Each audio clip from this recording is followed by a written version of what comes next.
Hey guys, this is Sonu Alawat और आज इस वीडियो में आपके लिए एक बहुत ही जबरदस्त गवर्नमेंट जॉब अपडेट लेकर आया हूं जो कि डायरेक्टली निकल के आ रहा है AOC tradesman met and fireman recruitment 2023 की तरफ से। दोस्तों एओसी मतलब आर्मी ऑर्डिनेंस कोर्प्स यानी सेना आयुध कोर, जिसके अंदर ट्रेड्समैन मेट और फायरमैन की पोस्ट के ऊपर वैकेंसी निकल चुकी है। दोस्तों दोनों ही पोस्ट ग्रुप सी की पोस्ट है, ऑल इंडिया की वैकेंसी है, मेल और फीमेल दोनों ही कैटेगरी कैंडिडेट के लिए एकदम बेस्ट वैकेंसी रहने वाली है। तो आगे इस वीडियो में आपको इस वैकेंसी की रिगार्डिंग कंप्लीट डिटेल्स प्रोवाइड करने वाला हूं। सबसे पहले डिपार्टमेंट, पोस्ट और वैकेंसीज के बारे में बात करेंगे। Post wise complete details, selection procedure step by step आपको समझाऊंगा। पोस्ट वाइज एलिजिबिलिटी क्राइटेरिया के बारे में बात करेंगे, एज लिमिट, एजुकेशन क्वालिफिकेशन क्या रखा गया है, साथ ही एग्जाम पैटर्न को डिस्कस करेंगे। एग्जाम सिलेबस पीडीएफ फॉर्म में आपको प्रोवाइड करूंगा। फिजिकल एलिजिबिलिटी क्राइटेरिया के बारे में बात करेंगे, running, height, chest, weight, long jump, high jump, इसमें कितना मांगा गया है पोस्ट वाइज। साथ ही फ्रेंड्स सिलेक्शन होने के बाद किस पोस्ट के ऊपर आपको इनिशियल इनहैंड सैलरी क्या मिलेगी, प्रोबेशन पीरियड, ट्रेनिंग पीरियड को लेकर आपका डाउट क्लियर करूंगा। Exam centres, job location, job profile के बारे में डिटेल से बात करने वाले हैं। तो फ्रेंड्स अगर आप इस वैकेंसी को लेकर थोड़े से भी इंटरेस्टेड हैं तो वीडियो को आखिर तक जरूर देखिए। तो चलिए बहुत ज्यादा टाइम वेस्ट नहीं करते, फटाफट वीडियो शुरू करते हैं। बट उससे पहले आपको याद दिला दूं फ्रेंड्स, अब आप सभी लेटेस्ट और इंपोर्टेंट अपडेट्स के लिए मुझे इंस्टाग्राम के ऊपर भी फॉलो कर सकते हैं, सोनू अलावत के नाम से मिल जाऊंगा, लिंक डिस्क्रिप्शन बॉक्स में है। तो चलिए दोस्तों सबसे पहले बात करते हैं डिपार्टमेंट, पोस्ट और वैकेंसीज के बारे में। जैसे कि आपको स्टार्टिंग में बताया, ये डिपार्टमेंट है हमारा एओसी आर्मी ऑर्डिनेंस कोर्प्स, जिसको हिंदी में सेना आयुध कोर हम कह सकते हैं, जो कि ministry of defence government of India के अंडर आता है, जो कि एक इंडियन आर्मी की ही ब्रांच है, जिसका काम होता है वॉर के टाइम पर इंडियन आर्मी को मटेरियल और लॉजिस्टिक्स की सपोर्ट देना। जैसे कि म्यूनिशंस प्रोवाइड कराता है इंडियन आर्मी को, जैसे कि गोला बारूद होता है, जैसे कि बुलेट्स, आर्टिलरी, मिसाइल्स, यहां तक कि व्हीकल इक्विपमेंट, बाकी की जो जरूरत की चीजें हैं जैसे कि कोट्स हो गए या फिर स्लीपिंग बैग्स, ग्लव्स, गूगल्स, ये सभी चीजें प्रोवाइड कराता है इंडियन आर्मी को। और बहुत ज्यादा जरूरत पड़ने पर इंडियन एयरफोर्स और इंडियन नेवी को भी हेल्प देता है आर्मी ऑर्डिनेंस कोर्प्स। तो आई होप आप समझ गए होंगे आर्मी ऑर्डिनेंस कोर्प्स क्या होता है और इसका काम क्या होता है। तो फाइनली बात कर लेते हैं पोस्ट और वैकेंसीज के बारे में। दोस्तों हाल ही में आर्मी ऑर्डिनेंस कोर्प्स के अंदर दो डिफरेंट पोस्ट के ऊपर टोटल नंबर ऑफ वैकेंसी 1793 निकली हुई है, जिसमें से एक पोस्ट है हमारी ट्रेड्समैन मेट की, जिसके ऊपर टोटल नंबर ऑफ वैकेंसी 1249 है। दूसरी पोस्ट हमारी फायरमैन की है, जिसके लिए टोटल नंबर ऑफ वैकेंसी 544 रखी गई है। ये सभी वैकेंसी हमारी रीजन वाइज और कैटेगरी वाइज डिवाइड की गई है, जैसे कि सेंट्रल रीजन की वैकेंसी अलग है, साउदर्न वेस्टर्न रीजन की वैकेंसी अलग है। ये डिटेल्स आपको नोटिफिकेशन में देखने को मिल जाएगी और नोटिफिकेशन में ये भी डिटेल आपको मिल जाएगी किस रीजन के अंदर कौन कौन से स्टेट आते हैं। क्लियर है। फाइनली बात कर लेते हैं इंपोर्टेंट डेट्स के बारे में। दोस्तों इस वैकेंसी के लिए जो ऑनलाइन फॉर्म स्टार्ट होंगे वो कल से यानी कि 6 Feb 2023 से होंगे। फॉर्म की जो लास्ट डेट रहने वाली है वो 26 Feb 2023 रहने वाली है। बात कर लेते हैं फॉर्म फीस के बारे में, जो कि एक बहुत ही बढ़िया पॉइंट है। किसी भी कैटेगरी के लिए कोई भी फॉर्म फीस नहीं रखा गया, फॉर्म बिल्कुल फ्री आप अप्लाई कर सकते हो। बात कर लेते हैं एलिजिबिलिटी क्राइटेरिया के बारे में। सबसे पहले एज लिमिट को डिस्कस करते हैं, उसके बाद एजुकेशन क्वालिफिकेशन को देखेंगे। जनरल वालों के लिए मिनिमम एज लिमिट 18 ईयर रखी गई है, मैक्सिमम एज लिमिट 25 ईयर दोनों ही पोस्ट के लिए रखी गई है। जो आपकी एज कैलकुलेट होगी वो फॉर्म की लास्ट डेट मतलब एज ऑन 26 Feb 2023 तक कैलकुलेट होने वाली है। ओबीसी, एसटी, एससी या फिर बाकी की जो रिजर्व कैटेगरी है उनको एज के अंदर रिलैक्सेशन देखने को मिल जाएगा। ओबीसी वालों को 3 ईयर का एज के अंदर रिलैक्सेशन मिलता है, बाकी एसटी, एससी वालों को 5 ईयर का एज के अंदर रिलैक्सेशन देखने को मिल जाएगा। फाइनली बात करते हैं एजुकेशन क्वालिफिकेशन के बारे में। फ्रेंड्स दोनों ही पोस्ट का एजुकेशन क्वालिफिकेशन बिल्कुल सिमिलर है, यानी कि अगर आपने 10th पास किया है तो आप दोनों ही पोस्ट के लिए फॉर्म अप्लाई कर सकते हैं, मतलब आप ट्रेड्समैन मेट के लिए भी एलिजिबल है, साथ ही आप यहां पर फायरमैन वाली पोस्ट के लिए भी एलिजिबल है। देखिए फ्रेंड्स फायरमैन की पोस्ट थोड़ी हायर रैंकिंग की पोस्ट है in comparison of tradesman met, वो मैं आपको आगे बताऊंगा कैसे। दोनों की सैलरी में भी थोड़ा सा डिफरेंस है। क्लियर है। फाइनली बात कर लेते हैं इसके सिलेक्शन प्रोसीजर के बारे में, यानी कि जब आप इनमें से किसी भी पोस्ट के लिए फॉर्म अप्लाई कर दोगे तो फाइनल सिलेक्शन लेने तक आपको किस किस स्टेज से होकर गुजरना पड़ेगा। बेसिकली फ्रेंड्स दोनों ही पोस्ट का सिलेक्शन प्रोसीजर दो ही मेजर स्टेजेस के ऊपर टिका हुआ है। स्टेज फर्स्ट में आपका एक फिजिकल टेस्ट होने वाला है, ठीक है, जिसमें फिजिकल एंड्योरेंस टेस्ट भी होगा, साथ ही फिजिकल मेजरमेंट टेस्ट भी होगा, डिटेल से बताऊंगा। सेकंड स्टेज में आपका एक रिटन एग्जामिनेशन होने वाला है, जो कि ऑब्जेक्टिव टाइप क्वेश्चन पेपर रहेगा, एक ओएमआर बेस्ड एग्जाम होगा, मतलब ऑफलाइन एग्जाम आपका होने वाला है। उसके बाद आपकी फाइनल मेरिट बन के फाइनल सिलेक्शन हो जाएगा। बाकी का प्रोसीजर जो सिंपल होता है डॉक्यूमेंट वेरिफिकेशन, वो तो आपका सिलेक्शन होने के बाद होता है। क्लियर है। तो भाई सबसे पहले बात करते हैं ट्रेड्समैन मेट वाली पोस्ट के सिलेक्शन सिलेक्शन प्रोसीजर के बारे में। ट्रेड्समैन मेट की पोस्ट में पहले आपका फिजिकल होने वाला है, जैसे कि मैंने आपको बताया। इसमें सबसे पहले आपका पीईटी फिजिकल एंड्योरेंस टेस्ट होगा, क्लियर है, जिसमें आपकी रनिंग वगैरह होने वाली है। तो मेल कैंडिडेट के लिए जो रनिंग रखी गई है ट्रेड्समैन मेट की पोस्ट के लिए, वो 1500 मीटर यानी कि 1 किलोमीटर 500 मीटर रखी गई है, जो कि आपको 6 मिनट्स के अंदर कंप्लीट करनी होगी, क्लियर है। एक टास्क तो ये हो गया। दूसरा टास्क है मेल कैंडिडेट के लिए, आपको 50 केजीज वेट कैरी करना होगा और 200 मीटर्स आपको दौड़ना होगा 100 सेकंड के अंदर। ये भी समझ गए, स्क्रीन के ऊपर लिखा हुआ है, समझ लीजिएगा। ये दो चीजें आपकी होने वाली है फिजिकल एंड्योरेंस टेस्ट में ट्रेड्समैन मेट की पोस्ट के लिए। फीमेल्स कैंडिडेट के लिए सुन लीजिए, पीईटी में क्या होगा। यहां पर भी आपकी 1500 मीटर्स रनिंग रहने वाली है और इसको कंप्लीट करने के लिए 8 मिनट 26 सेकंड आपके पास होगी, क्लियर है। दूसरा टास्क है आपको 50 केजीज वेट कैरी करना होगा, साथ ही 200 मीटर्स आपको रनिंग लगानी होगी, जिसके लिए टोटल टाइम आपके पास 3 मिनट्स 45 सेकंड्स रहने वाला है। ये फीमेल कैंडिडेट के लिए रहेगा, क्लियर है। ये स्टेज फर्स्ट में आपका फिजिकल एंड्योरेंस टेस्ट रखा गया है, क्लियर है। Physical measurement test tradesman mate की पोस्ट के लिए नहीं रखा गया है, क्लियर है, इतना समझ गए। और ये केवल क्वालिफाइंग नेचर है, इसके लिए आपको कोई भी एक्स्ट्रा एडिशनल मार्क नहीं दिया जाएगा।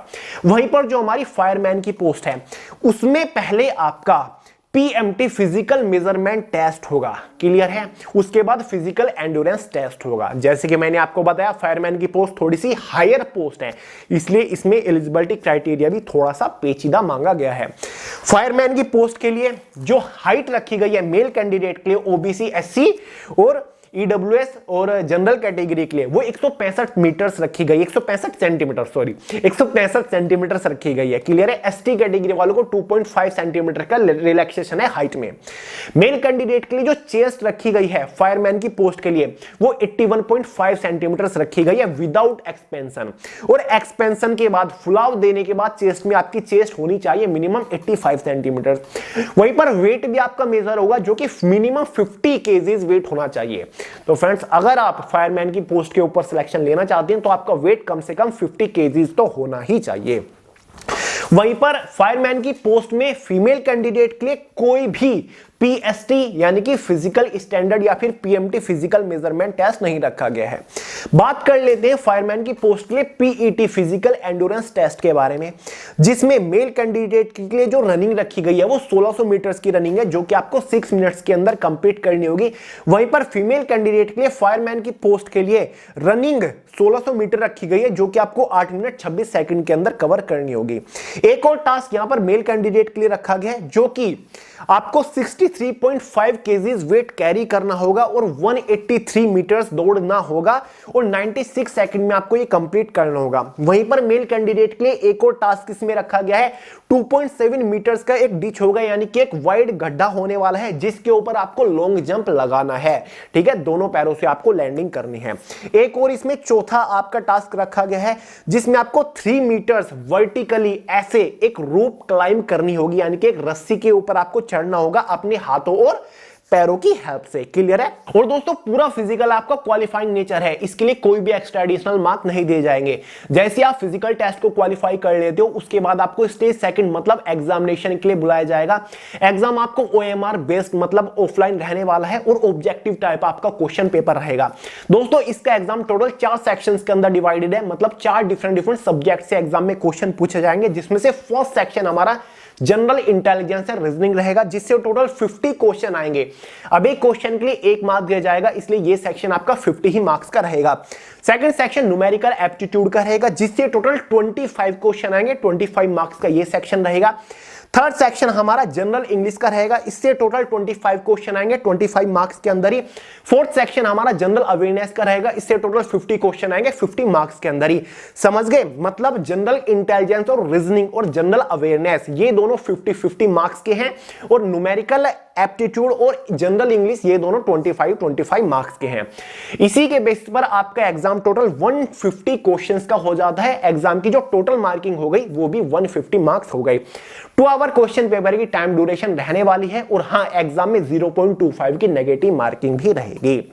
अब दोस्तों एग्जाम की बात हो रही है तो आपको सब्जेक्ट वाइज बेस्ट बुक भी यहीं पर रिकमेंड कर देता हूं, वरना बाद में बहुत सारे लोग कमेंट करके बोलेंगे कि भैया बेस्ट बुक बताइए प्रिपरेशन करने के लिए।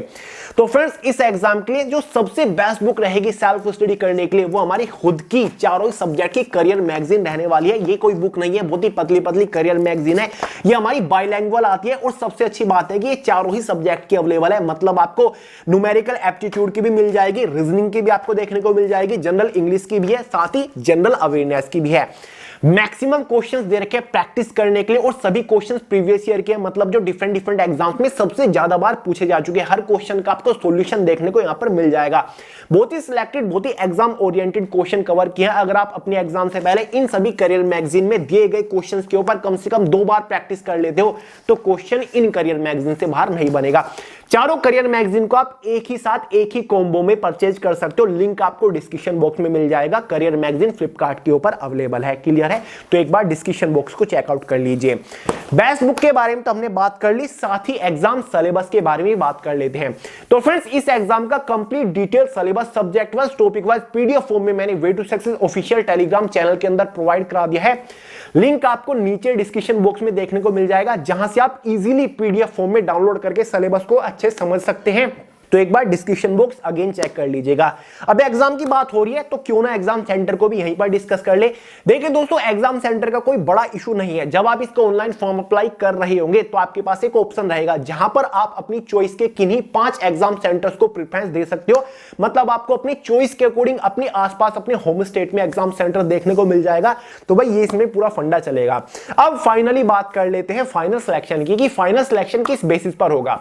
दोस्तों एग्जाम होने के बाद एक फाइनल मेरिट बनेगी, एक फाइनल कट ऑफ बनेगी, जो कि केवल आपके एग्जाम के मार्क्स के बेसिस पर बनेगी। अब आपका एग्जाम कितने मार्क्स का था? एग्जाम आपका 150 मार्क्स का था, तो एक फाइनल कट ऑफ 150 मार्क्स में से बनेगी। और ये कट ऑफ आपकी कैटेगरी वाइज तो रहेगी, पोस्ट वाइज तो रहेगी, साथ ही ये कट ऑफ आपकी रीजन वाइज भी रहने वाली है। यानी कि northern region, central region, southern region की कट ऑफ आपकी अलग अलग जाने वाली है। क्लियर है? अगर आप उस कट ऑफ को क्वालिफाई कर लेते हो तो फाइनली आपका सिलेक्शन हो जाएगा जिस पोस्ट के लिए आपने फॉर्म अप्लाई किया है।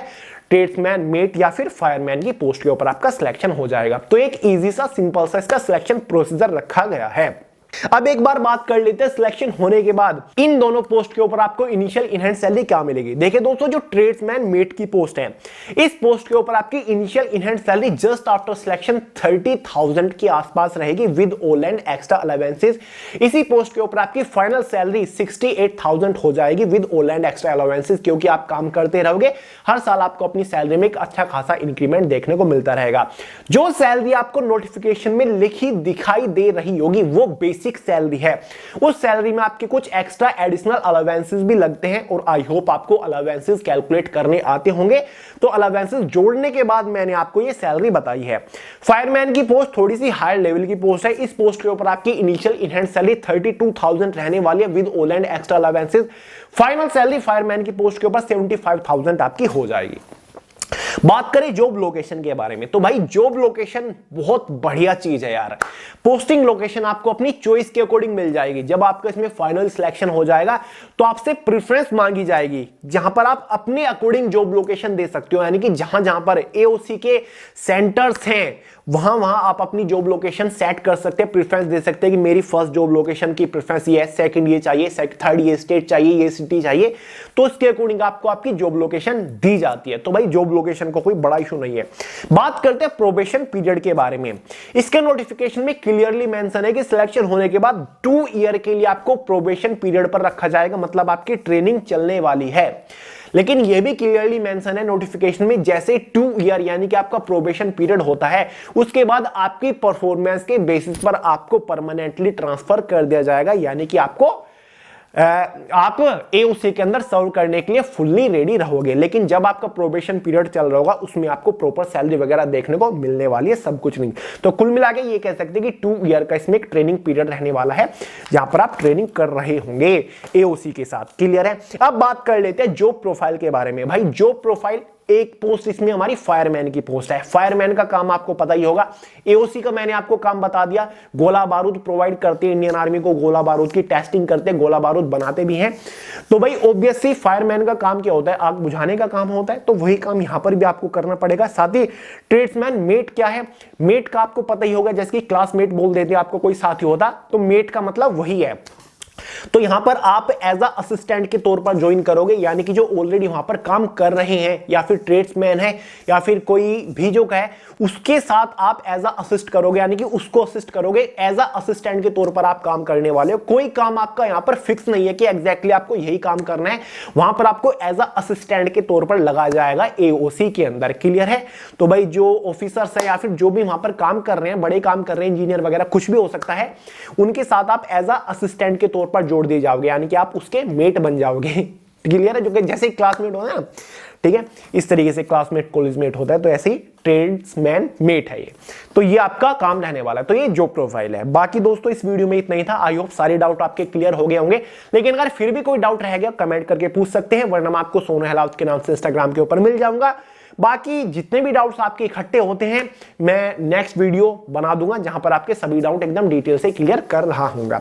तो चलिए दोस्तों, ये वीडियो आपको पसंद आई हो ना, बिंदास बेफिक्र होकर लाइक करिएगा दबा के, इसमें कोई भी रोक टोक नहीं है। और हाँ, चैनल को सब्सक्राइब करिएगा, दोस्तों के साथ दबा के शेयर करिए कि भाई बढ़िया यूनिक गवर्नमेंट जो वैकेंसीज निकल के आ चुकी है। तो चलिए दोस्तों, इस वीडियो में इतने रखते हैं, मिलते हैं अगली वीडियो में बहुत जल्द, तब तक के लिए जय हिंद।